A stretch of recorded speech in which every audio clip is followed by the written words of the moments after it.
In the year of 2025, where girly pops are stealing the scene and Labubus are the talk of the town, is it appropriate to be creating content for the sake of creating without any ulterior motive or deeper message? Hi, I'm Jasmine, host of the Visibility Standard, where showing up and being seen is the standard. And I wanted to drop my first unedited solo episode. I'm going to shorten the word gaps because no one needs to hear me pause for 500 minutes. But part of being visible is sharing your opinions, being transparent, and honestly, being imperfect, because being imperfect means that you're showing up.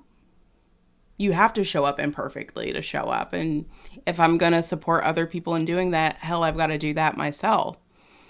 And so I was thinking about this question earlier today about in this year where there is just so much happening politically, socially, there's literally something happening on every corner. Is it appropriate? Is it okay for people to create content, to consume content for the sake of enjoyment, for the sake of pleasure, without there being any deeper meaning, without needing to address the larger issues that are happening around the world? I want you to brace yourself for my answer. Get your journal out, because my answer is yes. It is completely appropriate. It is completely okay if people want to continue creating content as usual, even with everything that is happening in this world. Here's the thing. The people that get the most heat about the content that they create, their opinions, their thoughts on just creating and being cute, is women. Y'all are so much harder on women in the media space than men. Digest that, sit with that. Women largely take up a lot of the creator economy. They are a lot of voices, influential voices, podcasting, who typically fall within the lifestyle space, who fall within the more fashion, the girly pops, you would call them. And they're creating content for fun. We just had a new pop album come out that was funsies, that was cutesy, that wasn't really addressing anything bigger than their art and themselves. We've actually had a couple girly pops drop their albums, and it has been pure pop genius. And a lot of the commentary around it has been, oh, we can't enjoy that because this is what's happening, or why would you even talk about that right now when there's this thing happening? Yes, and two things can exist at the same time. And I don't know a single movement where art for the sake of art was not being created or consumed, even while really hard times were going on. And I typically see a pretty specific subset of folks who are always making those comments. And I want to say it is not your job to police how people are managing or coping during a very stressful time. It's not even your place to say how marginalized groups choose to cope and enjoy and experience this time. Take the Harlem Renaissance, for example, right around the civil rights movement. Yes, the civil rights movement was happening, serious stuff was happening, and African American musicians and artists were creating spaces to experience joy, to come together, to build community, to have fun, to laugh it off. Woodstock, for example, in response to the war in Vietnam, art for the sake of art, love, community, resisting that we are at war with one another and choosing love and community at a time that was very stressful. Most movements, all movements, have been followed up with artists, creatives, musicians, people continuing to show up in the ways that feel most impactful for them. I am having a really big issue with, in this day and age, where people only get to show up a certain way, and that qualifies that they are in the know of what's happening, they are aware, and they are doing something about it. And I think this also comes down to the parasocial relationships that people typically form on social media with folks that they really admire, or, artists that they have gotten them through different seasons of life. And there is this assumption that you know what they're thinking, that you know their beliefs, that you know their values, when you only experience one facet of who they are, when you only experience not even a quarter of who they are, and you feel so emboldened to make an assumption, to make an opinion about who they are and where they stand because of what they said or haven't said. I do think in a time where extremist language elicits the most reactions, extreme language elicits the biggest emotional response from people, and that's what we gravitate to, we really should. I think that we could benefit from giving people more grace, giving more people the benefit of the doubt. Not everyone's contribution to resistance will be protesting or speaking directly to what's going on or rioting or anything of that matter. Just because it isn't this strong, in-your-face reaction, it doesn't mean that they're not doing anything. And this is where movements, and this is where people feel disemboldened to do nothing. This is where people feel disemboldened to do something because people are like, oh, you're not doing enough. You're not loud enough. You're not sharing your point enough. And then the people are anxious, are like, well, if I'm not showing up this way, then maybe I shouldn't show up at all. It is going to take all of us. It is going to take everybody's strengths, skills, and talents to the table and saying, what is my contribution to what's going on right now? Is it art? Is it to help people feel good? We get to feel good as people. Life, liberty, the pursuit of happiness. That might feel surface level at a time where things are really heavy, but it is actually extremely radical to choose to feel good, to choose to consume things that make you feel good, whether it's your relationships, the content you consume, the content you create. Everything cannot be heavy or you will burn out. When you're scrolling through your phone and you're like, God, why do I feel so exhausted? It's because you're doom scrolling and you need to go touch grass. You need to go outside. You need to live your life still. Go for a walk. Emotional fatigue is real. Our nervous systems were not meant to be constantly consuming. And you constantly hear folks saying, I don't consume too much, or I've limited my consumption. I'm managing my consumption more. It is because it is so dysregulating for your nervous system to consistently be taking in information, constantly processing it, and not giving it the space to rest. If you have not read Rest is Resistance by Tricia Hersey, I will link it below. It is a revolutionary book. I highly recommend you read it, and it is literally about enjoyment. It is literally about rest. It is about giving ourselves what capitalism, what this world has taken away from us. Now, a lot of other commentary is, okay, why are billionaires or people with money just acting like nothing is happening?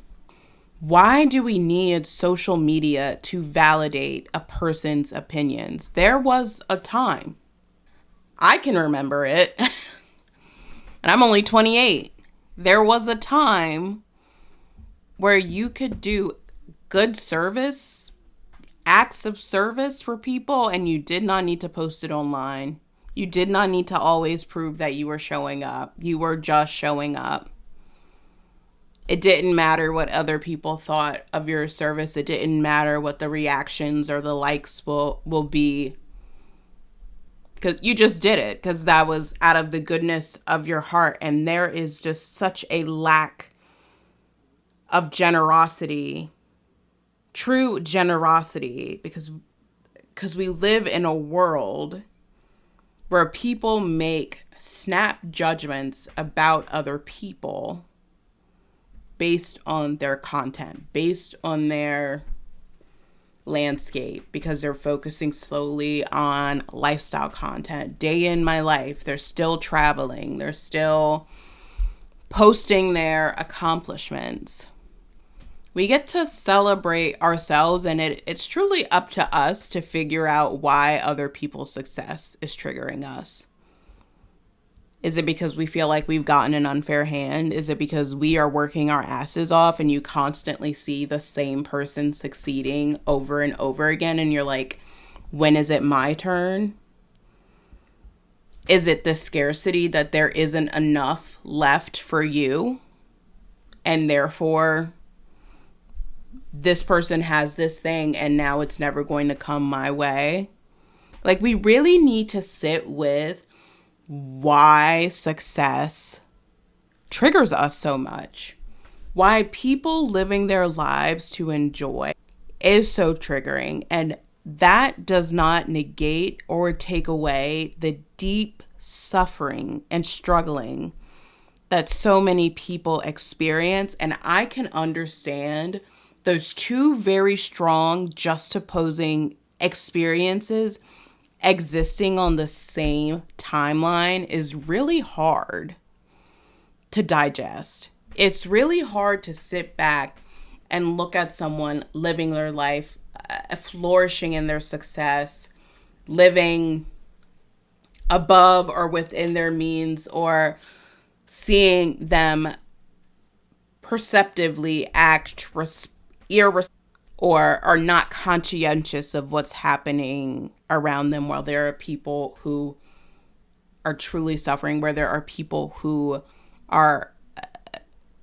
finding it hard to just wake up and go to work, or are worried about if they will be able to go to work the next day and be paid. I understand that. I sit with that reality so often when I'm working with clients, so it is not lost on me that there are two really different experiences that I can exist at the same time. But we have got to stop tearing people down simply because they are choosing to feel good. Honestly, I think that in these days, people hate just to hate.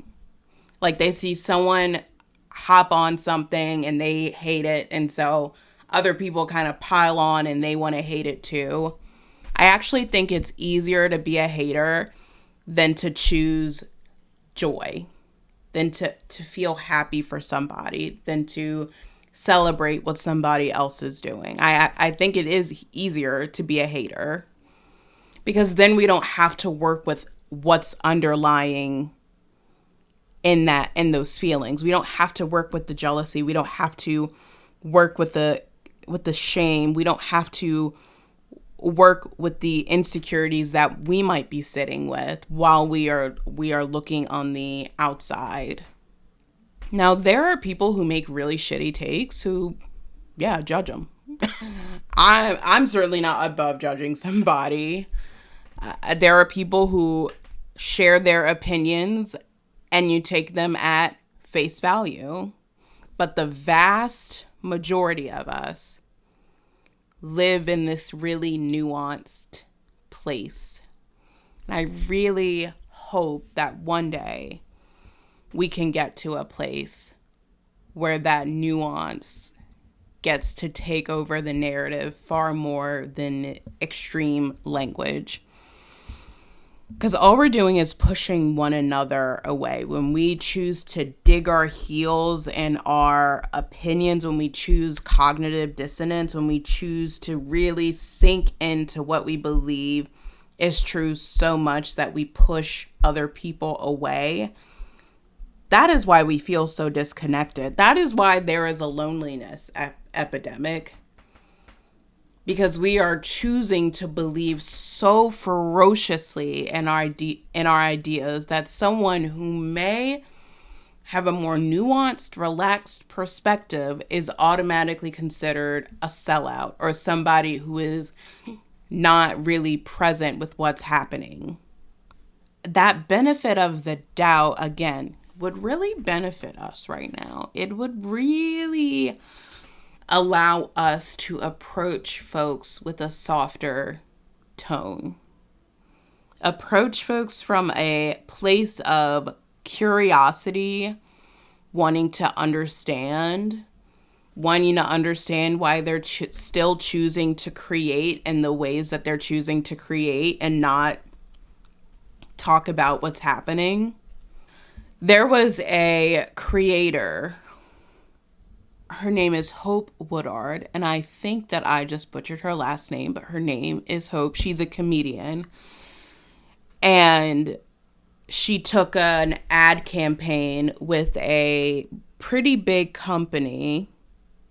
I don't remember the company, but I remember her addressing the backlash that she got from that ad. A lot of people were like, why would you partner with this brand when you say you stand for this, that, and the other? And she makes the statement about, like, I still have bills to pay.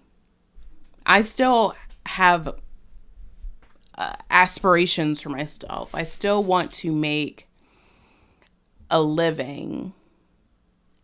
Everyone's protest looks different, and all of us are living under the constraints of capitalism. All of us still have to pay our bills. All of us still have to figure it out. And so all of us are looking at resistance very differently. All of us are trying to figure out what it looks like to build a better tomorrow. This was really sitting on my heart because it's just, we are in such a divisive time. We're in such a time where we are so quick to react. We're so dysregulated. When if we just went outside, when we have a snack, when we talk with a friend, when we allow ourselves to be present with our lives as much as possible, just for a moment of sinking in that gratitude and recognizing that within our spaces, we are building the resistance. We are building new communities. We are choosing to share love. People want to create because they still want to create content. They still want to create music. They still want to create art. The day that we don't have art is the day that we are really lost as a society. It's the day that we really have to step back from the darkness that is consuming us and weighing us down. We have to stop doomscrolling. We genuinely have to go touch grass. We need to go outside. We need to feel the air on our skin and be present with it. We need to be thoughtful of the relationships that we have, being more thoughtful of our real lives, and stop projecting all of that on to people who are still, at the end of the day, people. It doesn't matter how much money they have. It doesn't matter what their follower count is. It doesn't matter how you perceive their status. They are still human. And meeting humans with compassion and curiosity and wanting to understand better, from my experience, has always yielded better results than when we're approaching them with criticism or distrust or assumptions that we can't prove or disprove. Unless we can. If you have the evidence, use it and you make the best informed choice for yourself. But the internet has been off the fucking chain lately. Like, I scroll sometimes and I'm like, we have lost our minds and we're just dysregulated. Like, we are dysregulated, folks. Our bodies are like, I cannot take another hit. I cannot take something else happening. And so we react and we react and we react and we're just constantly reacting. That's not bringing us closer together. That is not bringing a solution. All that's doing is activating our nervous systems. All that's doing is activating our bodies to a place where we're not going to be able to be present with other people. We're not going to be able to have those important conversations. It's okay to laugh still. It's okay to enjoy. It is so radical to choose joy, to choose rest in a world that wants us to be bogged down. And all of these media, all of this consumption that happens, all that does is disconnect us from our own knowing. It disconnects us from the truly human experience of relaxing and existing without comparison, without jealousy, with, and reminding ourselves of our inherent worth. When we allow ourselves to disconnect a little bit from social media, we allow ourselves to take a step back and evaluate what's really coming up. Because I imagine a lot of us are more deeply impacted than we recognize from even before COVID. The pandemic really stirred a lot of existential feelings up for so many of us, and we are still grappling with that. And that is okay. Healing has no timeline. And then all the messaging about back to normal happened. Oh, let's go back to normal. And some of us went in survival mode and went back to normal. And now we're like, fuck, I really miss those simpler times, because that is truly what life is about. Connecting with loved ones, creating, resting, and being connected with values that run much deeper than really anyone can change. So I am going to pose the question for you. What are ways that you can be more connected in your everyday life? And I challenge you to stop scrolling. Like, give yourself 10 minutes that you would usually take to scroll or be on your phone and do something else. Sit outside, sit in silence, journal, read, color, do something else. And then tell me how it feels. You're not going to feel like instant gratification from it, but it's giving your body a break to digest everything, to process everything, and to figure out how to move forward. And what if you did that 5 minutes every day, and that 5 minutes turned to 10 minutes, and that 10 minutes turned to 12 minutes, and that 12 minutes turned to 15? Habit stacking. Building better habits start with tiny, tiny steps. That's all I've got for you today. Let me know what you think in the comments. I want to hear your thoughts on this episode. Something that was really on my heart, and I'm glad I was able to share it and get my thoughts out there. But I would love to hear what you're thinking. You can find me on all socials at Healing with Jasmine. And I cannot wait to share my episode with my dream date this week. But you'll have to stay tuned to learn more. Bye!